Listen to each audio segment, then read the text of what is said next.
Alrighty, so we are here today with a special guest today, Mr. Alvin Barlow Jr., and he's going to share his story with us here in a hot second. And he's got a really cool story. He's been with the Wealth Body Coaching Program for almost 9 months now, and has a really cool story, and I'm excited to share it with you.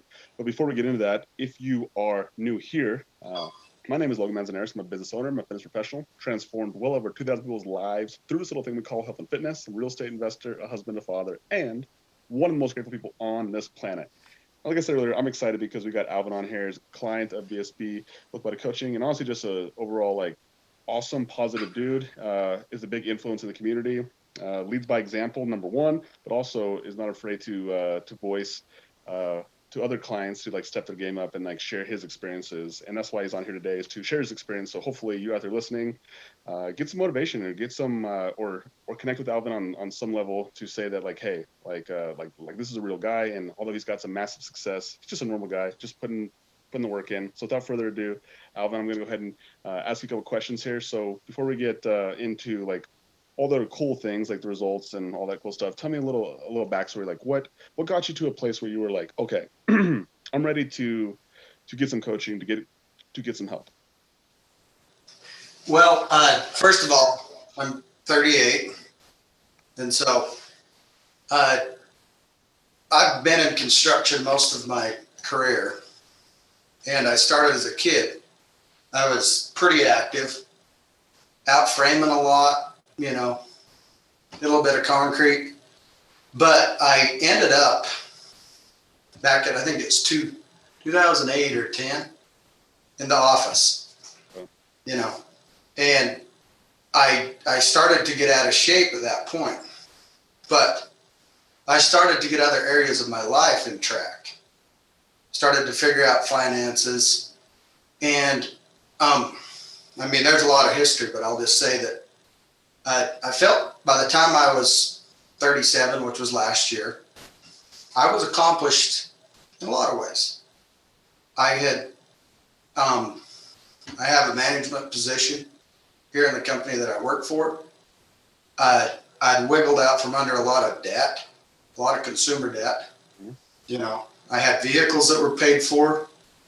I had purchased and remodeled a home down in Utah, which we lived in, and then turned it into an investment property. Yes. And I only owed, $20,000 on it. That's awesome. And worth $200,000. Yeah. So we did that, and it was an accomplishment that I felt good about. And then we moved up here as a family, and with the help of my boss and the people around me, I was able to build a really beautiful home here in Bozeman, which I designed, I managed, and this was all in 2019. Cool. Or 2019 and 2020. Built a really nice home. I've done a little bit of traveling, got to where I had enough money to where I financed, or I had the cash, and I flew to Israel in 2019 and spent 8 days there.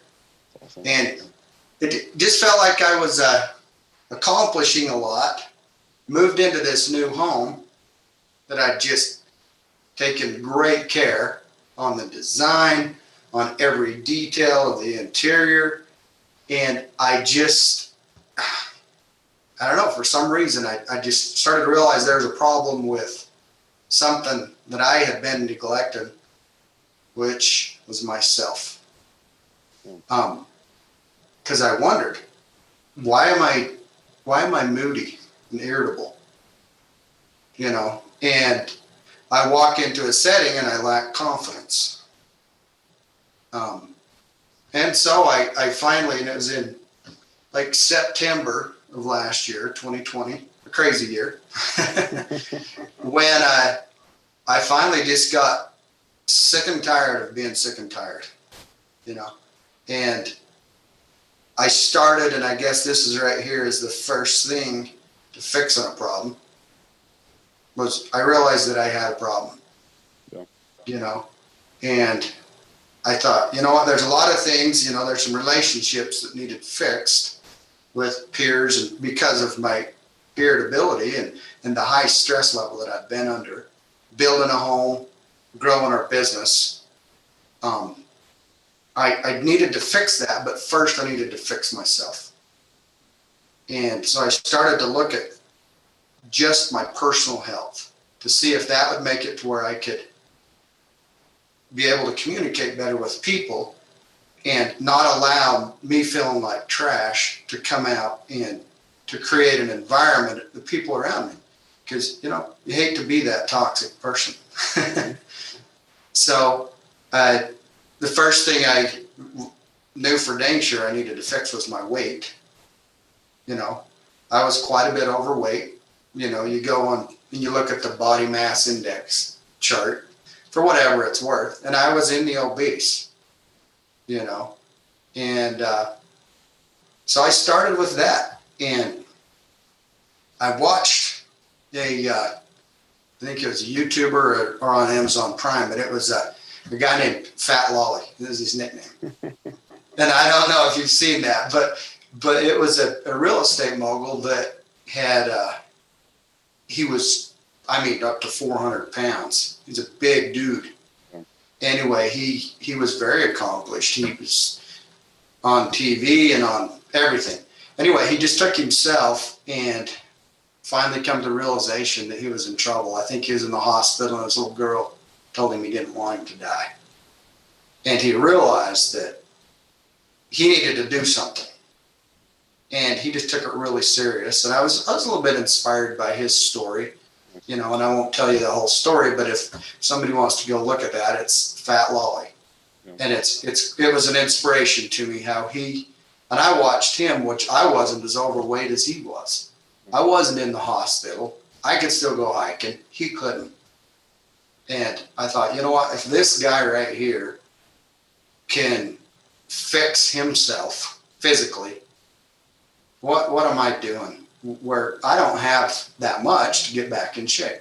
So September of last year, I started on something that I just knew needed fixed. Let's start with the big one. I'm eating too much.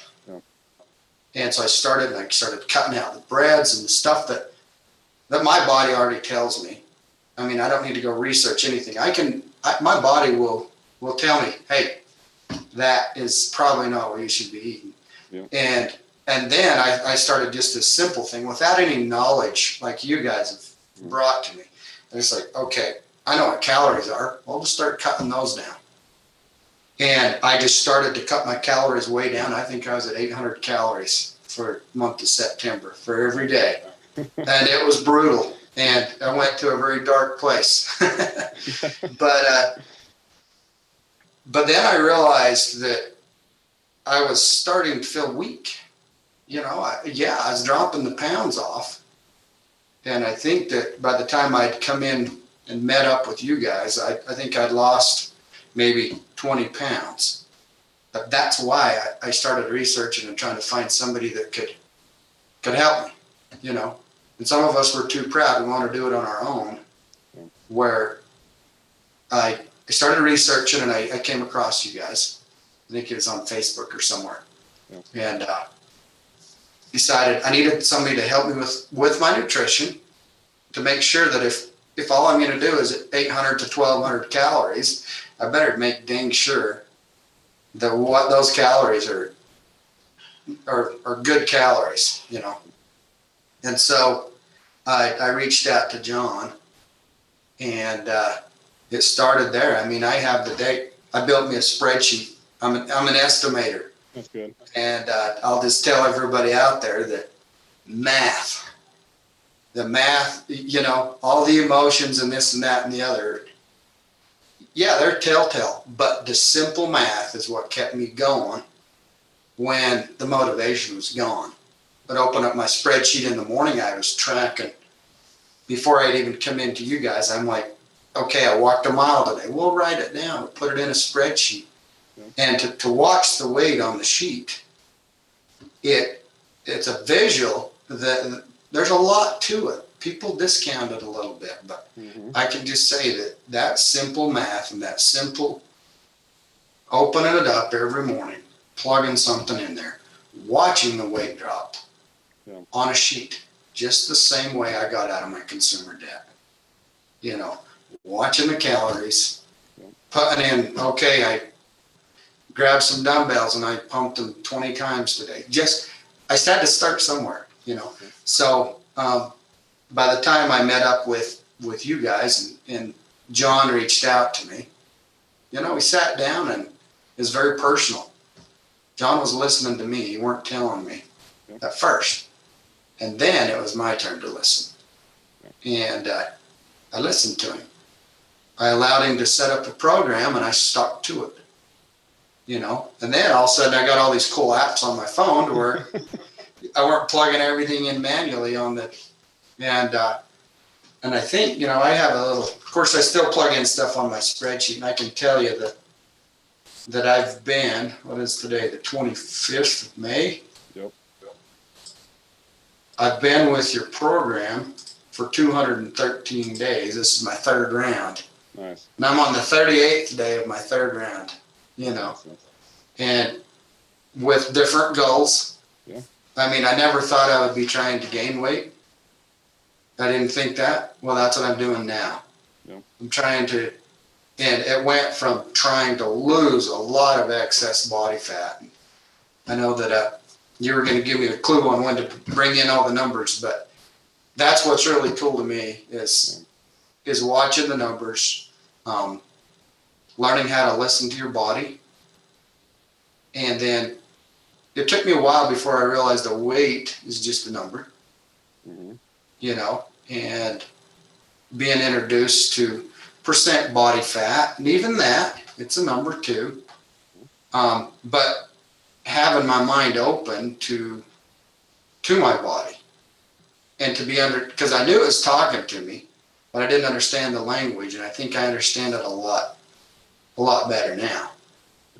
And the other thing, when I dropped down, I think I got to from 30-something%. I think I was 35% body fat, and last time I got on the scanner there, and you're at the gym, I think I was at 12. Bang. So there we go. Number drop early. Yeah. So it was good. It was encouraging. No, it didn't fix all my problems, but it started to, my confidence began to come back. And I had to make sure that it wasn't arrogance.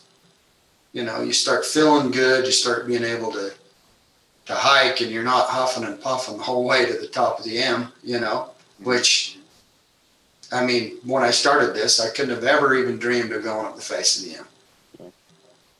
Now I do that regularly, and I did it on Sunday. That's awesome. Just like, I'm going to go hit that.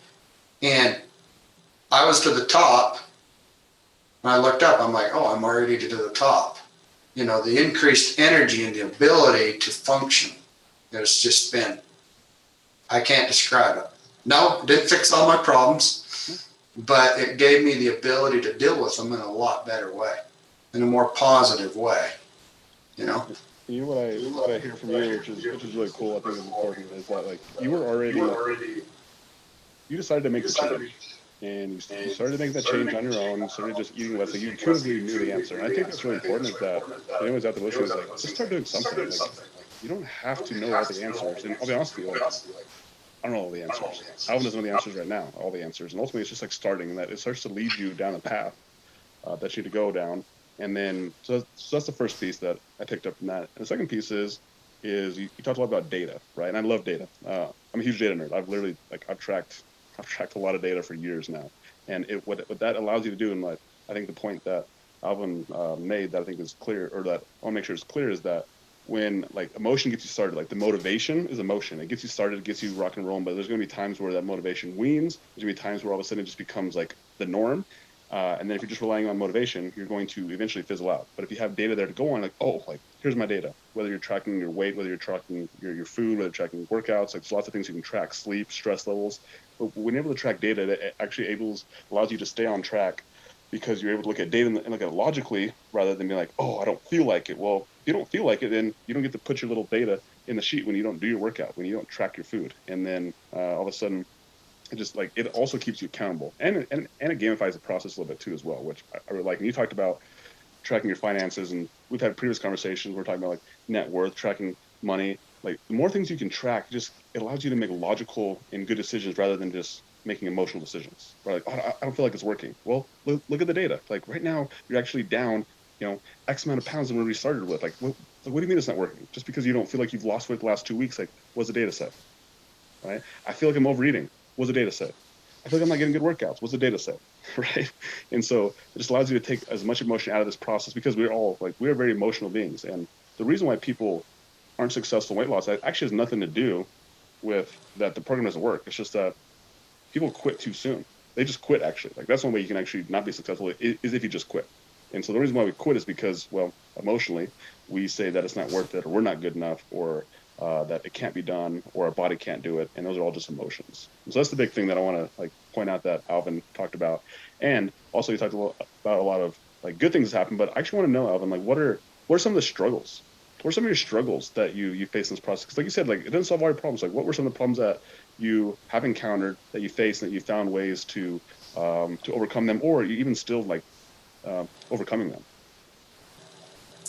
If you're talking about like through the whole program, through the weight loss, um, I guess some of the struggles was trying to find the right nutrition, and learning at the very first what I could eat to make sure my workout was good.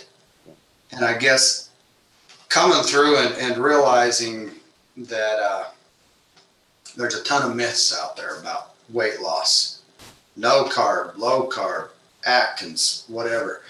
But I started to listen to what my body needed like before I went into a workout so that I could power through it. Because if you eat straight protein and then you go in to work out, you're not going to have the energy to grow your muscles. And I started to try to sort that out. But I will say that some of the biggest struggles, especially at the very first, because I did what they call rapid weight loss. It was a lot faster than I would recommend to anybody. 1,200 calories a day. It was pretty brutal for me. Yeah. And I think 1 month or a couple months there, I was dropping 0.28 pounds per day. I know the data on. It was falling off pretty fast on average. And there were some days when it was pretty brutal, but I knew I weren't going to die. I'm not going to starve to death, but just understanding. And then once my weight started to drop, and like right now, I'm learning that, hey, it's okay to go get something to eat, and even track it. It's okay every once in a while to go over the calories, because I got so data driven that it almost pushed me into a box. And I had to break out of the box and be okay with just getting back on track. There's days when I'm like, okay, I'm going to be at 18 or I'm going to be at 1,600 calories as I brought them up, as I started to cut slower. There was some times when I'd find myself in a situation where they brought out my food and they'd put sauce on it. And rather than make a big deal, which I could have just said, hey, and they would have fixed it. But I just thought, you know what? Fixed it in my nutrition app. And I ate it. And you know what? It was just fine. I got right back on track. And I think that's one of the biggest things is, I got off track. Let's just stay off track. I can't tell you how many times I got off track, which it's not off track. You're just living. You missed a workout. Something came up, So I think this is important because I think this is this is huge. And so like, what is your like thought process? Do you have like a mantra? Do you have something to tell yourself that allows you to get back on track? I mean, you're kind of like tiptoeing around it, but like, do you have any specific strategy? Like, do you talk yourself, like, how do you talk yourself into getting back on track or continue doing what you know you should be doing? Well, I love routine. Mm-hmm. And so when I come back to my office, I have my spreadsheet, and that's my habit in the morning is I open up my financial spreadsheet, go through it, and then I close it. I open up what I call my fitness and health tracking spreadsheet. It's just out of a habit, and it automatically, I guess I just get back on track. I love going to lunch at the same time every day. That's me. I love routine. and it just keeps me going. And when something throws me off of routine, whether it's, the boss calls and says, hey, you want to meet me out in Livingston? Let's go to dinner. And I allow myself that, and then I'm a guy that likes to be on routine, and I seem to just fall back into it, Awesome. And I think that right now that I've been in it this long, it'd be a lot harder for me to get off the routine than it would be for me to stay on it. Now it's just part of me, I guess, in a lot of ways. The thing I heard you say is that you make the decision, like when you go to dinner or you go off track or off routine. You already made the decision to go back on routine before you've even gone. Yeah. Right. So it's like you already made the decision. Okay, I'm gonna go eat dinner. I'm gonna go eat lunch. I miss a workout, but I know I'm gonna get back. I'm gonna go next morning. I'm gonna get back into my spreadsheets, start my day out right, and that gives you the peace of mind to know that you're going to just continue doing what you're doing because it's in your best interest. Does that sound about right? Yeah, exactly. And when I say sometimes I go to dinner, I still have really tried to eat clean. Yeah. I haven't eaten pizza from Pizza Hut or anywhere. I bought some protein pizza and tried it, whatever. But experimentation. I haven't eaten since September. I haven't had a hamburger with a bun. All my hamburgers that I've eaten since then are lettuce wraps, no sauce. Yeah. And I was a foodie. Like when I traveled to Israel, that's what it was all about, was the food. Awesome. And I've figured out that there's a lot of foods that I can enjoy. I mean, over here on the healthy side, I'm figuring out that new world too, and there's a lot of stuff that's pretty good, And it's a lot of fun doing that because not only do you feel better, like you get creative, and you realize that it's like you almost see it through different lens. You're like, wow, I can actually eat, I can eat this and still stay on track and feel good. And you almost feel like you're cheating because it's a world that most people aren't exposed to, which I think is really cool. Yep. And so Evan, tell me this. Now we're going to talk a little bit about some of your numbers. So if you don't mind, where did you start at when you first started looking at losing weight? And this could even be even before you started with us, and then all the way to kind of where you're at now from a body weight standpoint, even a physical standpoint, and just all the things that you've noticed along the way, your physical transformation. Okay. And I've even got my sheet over here on this other. Let's see the data. Yeah. Well, I'd like to see my screen. It's a little tacky, but I'm not smart enough. So I started out at 198. And that was in September of 2020? That was September 9th, 2020. Cool. And that was 198. When I came into when I joined Big Sky Barbell, I was at 180. Nice. So you lost 18 pounds. 18 pounds.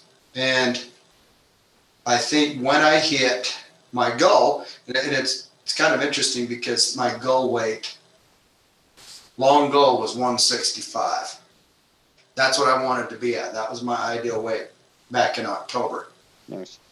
And as I dropped to the weight, and I kept telling John, I don't see no abs. So we laughed about that. And I actually dropped down to, I'm like, all right, I'm going down to 145. I don't want to be there, but I just want to prove to myself that I can. Mm-hmm. And I dropped down to 145, and that was pretty low for me. I started to notice that my immune system was saying, hey, you need a little bit more body weight on there. Mm-hmm. And I knew that before I headed down there, and I ended up dropping below that to 142 as I was trying to climb out of that 145. Dang. So I think, that might have been in April when I hit 145. Yeah. And at that point, it was somewhere around 55 pounds. Because the 198, even when I started tracking it, I think I was already down a few pounds. Because I was already seeing the problem and starting to fix it, but I never got on the scale. Didn't want to.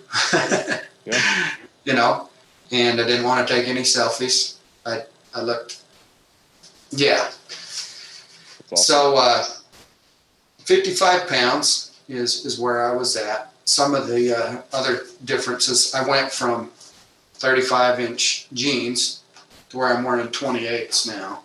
That's 7 inches. You know, most of my weight was right there in the gut and around my face. A lot of people that I see now, many people didn't recognize me. Even back at, 155, people that I work with, walk right up to them and they just sit there and look at me. And a lot of family didn't recognize me. I had my brother passed away this month, and died of cancer. So we went to a funeral, and family members that they thought I was my oldest brother's boy. I'm like, no, extended family that didn't recognize me. And so, yeah, there's been some change. Sometimes other people see it more than I do. I'm just focused on the data and not really on how I look. I'm behind myself, Awesome. So, 55 pounds, 7 inches around the waist, redid my wardrobe, a lot of jeans that I just are gone. And I got rid of them so I don't ever have to come back to that. Yeah. So, That's awesome. yeah. Those, obviously physical changes are cool, but I actually want to know, what are some of the mental changes? Obviously you talked about this in the beginning, you did this because you had your situation in order, trying to get your family life in order, your home front was in order, and then you wanted to make yourself, your personal stuff, your physical self in order. And so tell me, how's your mindset? How's that shifted? How's your perception of yourself changed throughout this whole process? I would say that definitely my confidence has gone up. To be able to, and I use this word when I walked in and talked to John, I'm like, I'm not looking for vanity. So I'm looking for dignity. I want my dignity back. Awesome. And I had one buddy that back when I was heavy that, I was a jolly old fellow, right? And he'd poke me in the belly. Anyway, he came up to me and he's put on a little bit of weight himself. He came up and he said, "Alvin, what's this all about?" I said, "One thing." Like, "What is it?" And I poked him in the belly and I said, "Now I'm good. I can start eating again."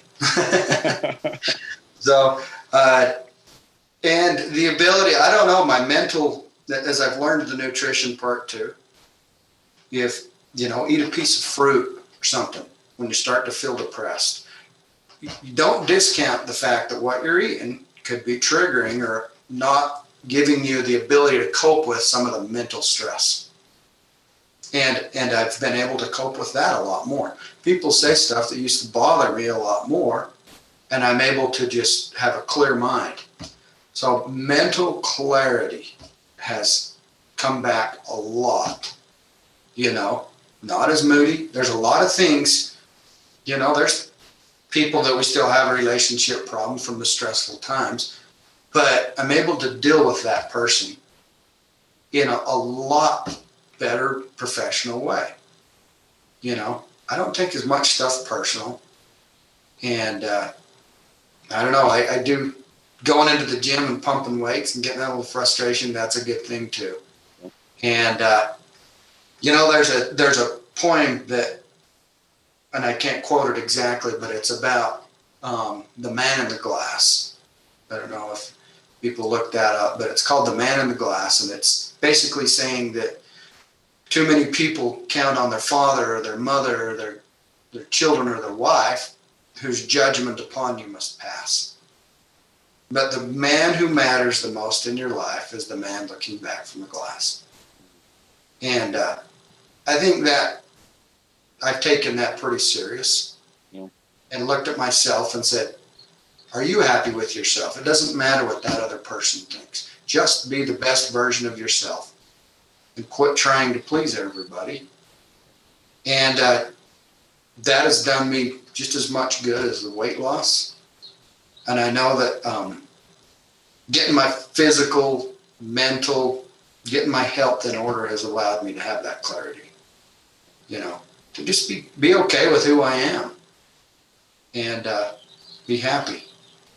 I think it's so powerful because what you just said, Alvin, is like it's the only thing you actually can't control. You can only control your happiness. You only can control your thoughts. You can't control what people think about you. And like the more you worry about that, the more you worry about it, the more you're frustrated because you actually can't control the people. But the one person you can control is the person looking at you back in the glass in the mirror, like you said. And I think when you focus on that, just it gives you control, it gives you the ability to take responsibility. And that's what it's all about, right? And so, let me ask you this question. So, for immigrants out there listening, and I want you to like put yourself back in your situation pre-September, so even before that, and maybe you're there, you're out of shape, you have all these other things going in your life, and you're going to make this decision that you know you should do something, right? And so, like, what advice would you give to the person who's out there who's in that situation right now, where they're like, I need some help. I know I need some help. I'm not like quite sold that I need to do something. Like, what would you sell them to convince them to like do something, right? It doesn't matter what they do. It's not about joining a certain program. It's not about eating 800 calories, 400 calories, or going to the gym. It's just like doing something. And it's like, how would you sell them on that? I'm just doing something. I think I listened to one of your podcasts or something a while back, and you said to somebody, just do something. Just go buy some running shoes. And no, I didn't run over to Big Sky Barbell and ask him for some magic, something. It wasn't the program more than yourself, and you've got an awesome program there, but people have got to decide. And this program has done me a lot of good, but I've also had to commit myself to it and do something. I knew that I needed to quit eating so much. And like I said at the first, I was sick and tired of being sick and tired, And I've had people come up to me, what do you eat? What do you eat to make you look like that? And I said, it's not what I eat, it's what I don't eat. I eat this, and I get this all the time. I'm inspired by how you lost all this weight. Can I eat this? And I'm like, you can eat whatever you want. I mean, whatever. But if you want donuts, okay. I'm not going to tell you. John really never told me what I couldn't eat. Mm-hmm. He did me that challenge, that 1 week or 2 week challenge where he handed me the paper and said, stick to everything on this. Yeah. And even through this whole thing, some of the stuff I've kept with me. Some of the stuff I'm like, I like this. I'm going to go ahead and do this. I like a cold beer every once in a while. But the sauce on my salad today, I don't have any ranch, no nothing, just dry. And so I'd say to the people out there that you have to decide. Logan can't decide for you. John can't decide. You make the decision and you go in there. And the other thing is that I remember reading somewhere when I was researching your program was, you've got to come and be ready to listen to us. And you were the same way. John listened to me. I listened to John, and there was a mutual understanding that there's this situation and we're going to make it better. Because we're not problems. Somebody, when I was overweight, didn't mean I was a bad person. It just meant that I could be a better person, And so I'd say to people out there, and I see somebody that's a little bit overweight, I'm very compassionate toward them, and I feel for them, and I know that they're trying, Yeah. And I really do feel it. I've been there because I was overweight for quite some time, and it wasn't till I had to be a little bit what people would call selfish. But you can't pour from an empty glass. I've got people around me that count on me. I got children that need me to be happy so they can be sad. And it's just, as soon as you decide. And one other thing that people will come up and I'm like, well, what diet? Atkins, this, that, the other. I'm like, no, just eat less. You're eating too much. You're drinking too much. This is what I've learned. And, well, I've gone way down and I'm still not losing weight. And I'm like, then you're not in a calorie deficit. That's it. There may be some situations. that I'm not aware of it. Until if you're in a calorie deficit, you will lose weight, unless there's some medical problem. And like you said, that's where the data comes in, right? That's the benefit of actually tracking data versus feeling. I think I'm eating enough, or I think I'm eating not enough, whatever it may be. That's where the thinking comes in. Yep.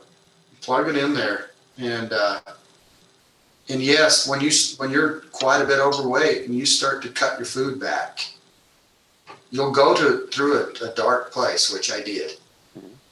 But as I've come back, and especially when I got down, when I lost all that weight, 142, I knew my body was saying, "Okay, go back," which I am, and I think I'm at 148. But I'm starting to feel better. I'm starting to take my calories back up, but I'm super strict with how I get those calories back up. Good calories, good carbs, and I'm just starting to feel really good, and I'm really really happy with what we've been able to accomplish, and with what can be accomplished. I think one of the philosophers says that it's a shame for a man, and I think, or a woman, to go clear through life and never be at their best physical self. Yeah. You look at all the embodiment of manhood, the Roman soldier, and all this. I guess that's something that inspires me. The gladiator and these guys. They're just their physical prowess, and I thought, you know what? There's no reason why men can't be like that, and women can't be at their best self. And it's been awesome. I've been inspired by all the people that I meet over to your gym. Good people. Do the group exercises and see the guys in there, and they're come out smiling, and it's just awesome, the level of care, and it's not just about our physicality. It's John asks me, "How are you doing? Are you stressed?" And I thought, I thought I was just in here to meet with a nutritionist. No, but the mental health is important, and having somebody that you can just talk to. You're not downloading your problems on them. You're just talking, and sometimes just a short conversation go a long ways. Having somebody that cares.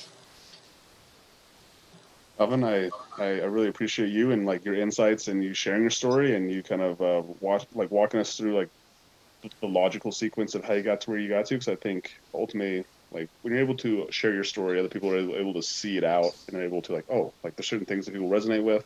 They're able to see themselves in you. Even listening to your story, I saw a lot of myself in you as well. And I want to appreciate I want to thank you for sharing that story. I really do appreciate it. And kind of the cool thing, the whole reason that I do this is not just to be in shape, not just to have abs, not just to look good, but honestly, it's the wealthy body that we talked about, right? It's having it all. It's not just having the health, it's also having the wealth, right? It's having the connections, it's having the personal fulfillment and the personal power, and that obviously is done through growth, right? We talked a lot about just the last point is we get growth and contribution, we get growth and fulfillment through overcoming obstacles, through becoming your best self, right? Because there's lots of challenges and obstacles and go into dark times, but then you come out of it alive.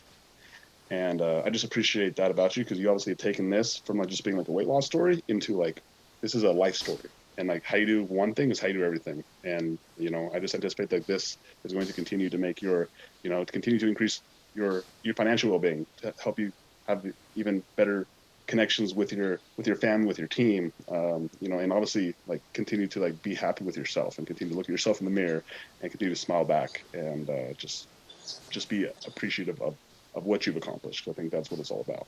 So anyway, thank you so much for your story. I appreciate all you guys for listening, and happy Tuesday. So thank you, Alvin. Thank you. We'll chat with you guys soon. All right. Bye.